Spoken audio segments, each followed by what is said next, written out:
దేవుణ్ణి చూడటం సాధ్యమేనా? చూడడం అంటే ఏమిటనేది కూడా తెలుసుకోవాలి. ఇక్కడ ఇంద్రియాలతో చూసేది దేవుడు కాదు. కొంతమంది దేవుడు లేడంటారు, కొంత దేవుడు ఉన్నాడంటారు. నేను అంటాను, దేవుడు లేడు అంటున్నావు కదా, దేవుడు అంటే ఏంటో చెప్పు, అప్పుడు లేడో ఉన్నాడో తెలుసుకుందాం. వాడు దేవుడు అంటే ఫలానా డెఫినేషన్ ఇచ్చుకుని వాళ్ళు లేడు అంటున్నాడు.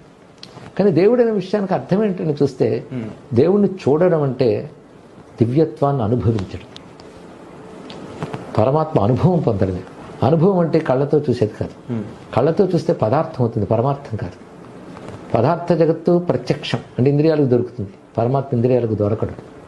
ఇంద్రియాలకు అతీతమైన ఒక చైతన్యమే భగవంతుడు. ఆయన భక్తులను అనుగ్రహించడం కోసం అనేక దివ్య నామ రూపాలు స్వీకరిస్తాడు. మన నామరూపాలు వ్యవహారాలు, కర్మజనితాలు. భగవంతుడు ధరించిన నామరూపాలు లీలాజనితాలు, దివ్యములు అంటారు. అదే కృష్ణుడు జన్మకర్మచమే దివ్యం అన్నాడు ఇక్కడ.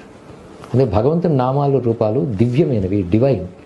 మన నామరూపాలు పార్థివం అంటే పాంచభౌతిక ప్రకృతితో కూడినటువంటి. అందుకే అది చూడాలంటే పాంచభౌతిక ప్రకృతి నేత్రాలతో చూడాలి. అయితే భగవంతుని అనుగ్రహించి మన నేత్రాలతో చూడగలిగిన విధంగా ప్రత్యక్షమైతే చూడగలదు.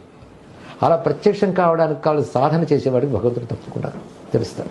గంగ దగ్గరికి వెళ్ళి మునిగిన వాడికి గంగ తడి తెలుస్తుంది, కానీ ఎక్కడ కూర్చున్న వాడు గంగకి తడేయలేదు అని మాట్లాడితే వాడు మునగలేదు కానీ వాడికి తెలియదు.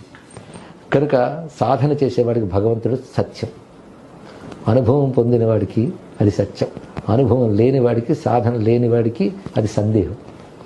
అనుభవం పొందకపోయినా నమ్మకం ఉన్నవాడికి ఎప్పటికైనా అది సాధ్యమవుతుంది.